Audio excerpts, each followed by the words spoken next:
Assalamualaikum warahmatullahi wabarakatuh. Nama saya Sabta Tutup Aditya, NPM 2375856 dari Teknik Media Daya Sentret, Kabupaten Gramung, kelas 5B.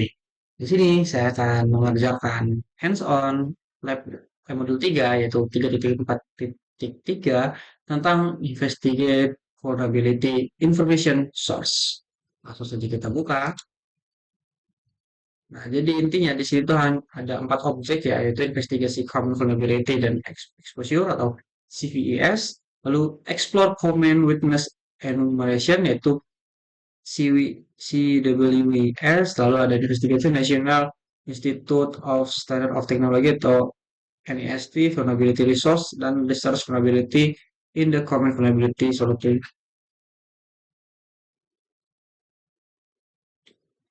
scouting system CVS dan itu saja. Saya sudah membuat laporannya. Sama saja ya di sini menggunakan berbagai sumber informasi publik untuk menyelidiki kerentanan, ya, berarti memahami hubungan antara CVI, CV, dan lain sebagainya, mampu membaca, menafsirkan, dan mengatas hasil pemindahan kerentanan ke dalam standar internasional. Dari dasar ya, CVA itu adalah daftar identifikasi unik untuk kerentanan yang dipublikasikan. Kalau CVI itu adalah klasifikasi kelemahan yang dapat menimbulkan kerentanan. NVD itu adalah basis data resmi dari NIST untuk yang menganalisis CVI dan memberikan detail tambahan. CVSS adalah sistem standar untuk memberikan skor tingkat apa ini keparahan kerentanan. Nah, keempat komponen ini saling terhubung ya. Kalau CV itu identifikasi masalah, CV itu klasifikasi kelemahan, CV itu analisis dan detail lebih lanjut, sebenarnya adalah penilaian tingkat keparahan. Hal dan bahannya di sini ya, dari komputer, internet, browser, Chrome, Firefox, di sini ada status resminya. Langkah awal kita itu apa nih?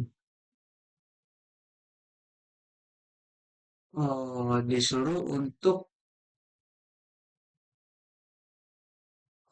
di sini nih untuk ini mengidentifikasi ya, mencari apa namanya? Ini kepilih, kita buka Firefox-nya, lalu di sini kita paste. Di sini ya, di sini ada banyak penjelasannya ya, mengenai sebagainya. Di sini ya, di sisi identifikasi, mengidentifikasikan dan mengkatalogkan kerentanan cyber yang dipublikasikan. Kemudian CVE ID, CVE number opennya atau CNA, versi OpenSSH, terdampak CVE-nya dari sini ya. Sudah ada terakhir, skornya, high, dan lain sebagainya.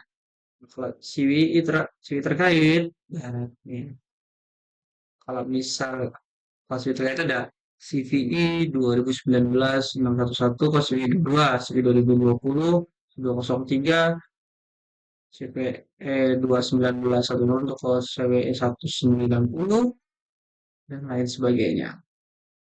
Kalau misalnya itu ekspor CV, kalau ini kita explore dulu ya. Kalau di CV itu ada apa aja di sini? Sudah ada banyak ya. Ada aktif partners, CNLO, dan sebagainya. Hmm, kalau ini buat apa ini? Notification number ya dan sebagainya. Ini website resminya ya, itu dan verifikasi, definitif dan katalog publik ya. Seperti yang tadi seperti yang saya laporkan di sini ya, mengidentifikasi, mendefinisikan, dan mengkatalogkan kerentanan cyber yang dipublikasikan. Selanjutnya itu adalah CWE ya. Apa ini? Kalau ini yang mana? Ini ya. Sebenarnya kita ini cuma ini aja disuruh ekspor aja. Nah, kalau laporan OPP sudah saya buat. Ini sudah hasil identifikasi saya. Kita buka. Nah, ini adalah website resminya. Oke, bisa kita lihat di sini ada about, ya, hello, learn basicnya, jadi kita buka basicnya. Nah, basicnya what is the reference? We should describe what series is community development of common software and hardware weakness type that could have security magnification. A weakness is a conditional in a software, VMware, hardware, of service component that other certain circumstance could contribute to the introduction of vulnerabilities. Weakness conditional condition are is many case introduced by the developer during development of the product. Ya, kalau lebih seperti yang saya jelaskan di sini ya, klasi itu adalah mengklasifikasikan kelemahan yang dapat menimbulkan kerentanan. Nah, jadi dia hmm, kira-kira nih, misalnya apa ya itu contoh Apex lah, misalnya web server. Web server ini masih menggunakan versi yang lama. Nah, kenapa developer tuh selalu mengupdate versi? Ya karena untuk menghindari kerentanan-kerentanan. Jika kita mau standby misalnya di versi sebelumnya, maka ketika ada orang yang mengetahui, oh ini masih perusahaan ini masih menggunakan web server yang lama, kerentanan apa saja yang pernah dilakukan misalnya yang pernah terjadi pada web server di versi ini. Kita tidak pernah tahu kan, karena kan ya banyak yang sudah mencobanya mungkin kan mungkin dari pihak apa namanya dari pihak aplikasi ataupun web server telah memberikan ya. Jadi di versi ini keterangannya apa saja seperti itu kan. Ya, ketika kita kurang update maka orang-orang ya yang apa ya yang memanfaatkan hal itu bisa saja melakukan kejahatan pada perusahaan kita, misalnya seperti itu. Nah, jadi untuk tim IT ataupun orang yang memegang sebuah server ataupun itu ya harus tetap update ya. Apapun yang terjadi kita tidak boleh lengah ya karena kesalahan kecil bisa menyebabkan kerugian besar jika di dunia industri ya. Lalu kita lanjut ke si itu tujuannya adalah menghentikan kerentanan sejak awal dengan edukasi bagi pengembang. Seperti tadi dijelaskan ya, SEO itu adalah klasifikasi kelemahan. Berarti kan dia masih memberikan kayak saran nih, ini kalau misalnya nggak diupdate ada kesalahan bla bla bla gitu kan. Perbedaannya antara CVI dan CVI ya, kalau CVI itu adalah kasus kerentanan spesifik. Nah, kalau misalnya CVI itu kategori kelemahan umum. Contoh, CVI 22 itu adalah import limitation of the bottom to the resonant category pet apa ini traversal dan lain sebagainya. Nah, kalau di part 3 itu NVD. NVD kita buka di belakang. Yang enak ini kita buka semua dua dia. Ini selesai. Oh, actually home. Nah, kita lanjut ke poin nomor 3. Investigate NVD. Nah, jadi visi NIST itu adalah meningkatkan inovasi dan daya saing industri AS melalui standar dan teknologi. Nah, hubungan antara CVI dan NVD adalah kalau NVD itu menganalisis CVI dan memberikan detail tambahan. Jadi itu masih berkesinambungan ya. Kayak kita bagi di sini. Kalau CV itu mengidentifikasi masalah. Misalnya ada web server di analisis. Kita sudah tahu nih masalahnya apa. Nah, NVD itu ibaratnya step keduanya. Setelah masalah ini ada, kita analisis. Oh, ternyata masalah ini itu jika kita tarik ke sini akan seperti apa. Nah, itu adalah ibaratnya tingkat lanjutnya, lebih lanjutnya ya. Ketika kita tahu nih masalahnya ada di sini, di sini, di sini, lalu kita investigasi lagi. Oh, ternyata masalah ini itu jika dibiarkan akan berlanjut seperti ini. Jika kita misalnya menggunakan solusi yang ini, apakah ada kerentanan lainnya dan lain sebagainya. Seperti itu ya. Jadi intinya NVIDIA itu adalah menganalisis CVI. CVI itu adalah masalahnya, kita dapat nih masalah apa saja, nah, dianalisis lagi, lalu NVIDIA ini mengambil memberikan data tambahan dari CVI. Itu ada masalah dianalisis lalu ditelusuri lebih dalam, lebih detail seperti itu. Nah, jumlah CPI di individu itu adalah sekitar kurang lebih 200.000 praktikum ya yang dilakukan. Contoh terbarunya adalah CPI apa ini 2023 ya. Coba kita cari ya. Dengan skor apa di 4,4 kita search. Nah, di sini.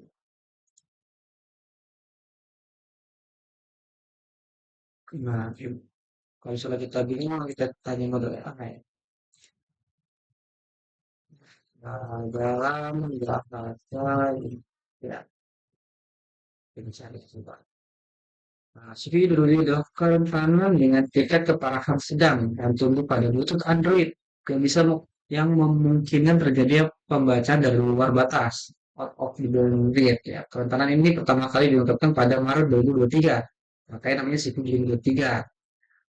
Nah, detail kerentanannya, komponen yang terpengaruh dari adalah fungsi BTM Bluetooth komponen Bluetooth Android. Ini makanya ya, aplikasinya.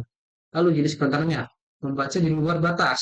Ini terjadi ketika semua program mencoba membaca data dari local memory ke luar blok memori yang telah dialokasikan dapat menyebabkan program berhenti bekerja atau crash, kebocoran, sensitif, atau dimanfaatkan oleh penyerang untuk menjalankan kode berbahaya. Intinya itu, ketika kita menghidupkan Bluetooth, nah Bluetooth ini itu membaca di luar batas, ya. Nah, ketika terjadi, ya mungkin bisa lebih parah ya, bisa kita di sisi file, ya, dan lain sebagainya. Nah, ini versi yang terpengaruh itu adalah Android 13 secara khusus disebutkan sebagai versi yang terpengaruh. Ini aplikasi Android 13. Dampaknya aplikasi lokal pada perangkat Android dapat mengeksploitasi kerentanan ini untuk mendapatkan akses ke informasi sensitif. Jadi ketika diaktifkan maka orang yang kemudian bisa mengakses ya baik-baiknya. Perangkat yang terpengaruh frontend-nya oleh Android open source atau OSP dan perangkat Android apapun yang menjalankan versi sistem operasi yang berpengaruh termasuk Huawei Google Pixel masalahnya memperbaiki Bluetooth, lalu perangkat Huawei, perangkat memory remote. Nah, mitigasinya adalah untuk melindungi ini penggunaan pemasangan pembaruan keamanan terbaru untuk perangkat Android dan atau harmoni OS mereka. Itu di Google yang seperti ini. Seperti yang dijelaskan gitu kan. Seperti yang saya jelaskan di awal, eh, ya, jadi intinya ketika dia belum apa namanya masih stay gitu kan di pembaruan ini apa di versi ini dan dia tidak mengambil ke versi selanjutnya, maka ketika ada orang-orang yang dalam tanda kutip uh, yang orang berbahaya lah yang punya niat jahat, ketika tahu, ya dia akan memanfaatkan hal itu untuk melakukan kejahatan. Nah, selanjutnya kita masuk ke CVSS. Ini ya. Hmm. CVS itu adalah base, temporal, dan environment. Nah, jadi di sini ya eh, apa ini base metric group itu ada 8 item ya. Ada attack vector, attack complexity, privilege treatment, user interactive, ada capability, intelligence, apa ini availability dan scope. Nah, contoh perhitungan. Nah, di sini coba kita buka accessibility tanya kalau di sini. Hmm, bukan. Ada perendahan registrasi harus kenal lokal dan karena SSH verifikasi 0,1 hingga 88. Ini bisa dibilang sangat sangat luar biasa ya. Dia dari versi 6 ke versi 8 tuh masih terpengaruh ya dan lain sebagainya. Oke, nah di sini ada pembahasan. Melalui pertemuan ini, mahasiswa dapat memahami bahwa CVE hanyalah identifikasi, bukan analisis. Nah, seperti yang saya sebutkan, dia hanya mengidentifikasi masalahnya apa saja. Kalau CV itu menjelaskan akar masalahnya berupa kelemahan umum. Ya, jadi misalnya ada masalah di versi ini, ya misalnya kenapa? Seperti itu kan. Kalau CV itu secara garis luar, secara apa ya umum lah. Nah kalau CV ini dia menjelaskan akar masalahnya. Oh di sini kenapa bermasalah? Mungkin karena versinya. Terus jelaskan kelemahannya apa. Barulah masuk ke NVD. NVD itu adalah memberikan informasinya dari CVE. Kalau misalnya CV itu belum identifikasi, NVD ini itu baru menganalisis. Ya, dia bisa lebih detail segala macam, ada referensi-referensi, misalnya ada kasus yang mirip, ya dia gabungkan segala macam dan memberikan detail tambahan. Kalau CVSS itu memberikan penilaian. Nah, ketika sudah selesai analisis, baru si sini memberikan penilaian secara kuantitatif agar sini dapat menentukan prioritas mitigasi. Ketika dia kan kita identifikasi nih, masalahnya ada banyak. Nah, lalu masuk ke CWI. Nah, permasalahan apa saja nih? Masalahnya nih, masalah versinya, kenapa, kelemahannya apa aja. Nah, baru masuk ke NVD, kita analisis. Adakah kasus yang mirip ataupun hal yang lain sebagainya? Ketika sudah dapat, dan barulah kita berikan penilaian. Penilaian ini misalnya ke rentan-rentangan yang ada pada server kita gitu kan, mana saja yang paling berbahaya ataupun yang perlu diperbaharui. Terus si PSS ini memberikan nilai, misalnya versi ini lu harus diperbaharui karena jika tidak akan kembali ke yang lainnya seperti itu. Ini keterikatan antara standar ini membantu peneliti keamanan dan administrator sistem dalam memberikan keputusan strategis terkait patching, headering, dan prioritas penanganan resiko. Dijelaskan sebelumnya. CVE, CWE, MVD, dan CVSS merupakan standar internasional yang saling melengkapi dalam manajemen kerentanan. Investigasi kerentanan menggunakan sumber-sumber ini sangat penting untuk memahami dampak dan tingkat resiko. Dan memperhubungan antara komponen organisasi lebih dapat lebih cepat dan tepat dalam mengidentifikasi, menilai, serta mengatasi kerentanan keamanan. Kalau seperti itu. Itu adalah pekerjaan dari lab di modul 3.4.3, nah investigasi vulnerability information source. Itu dari saya akhiri. Assalamualaikum warahmatullahi wabarakatuh.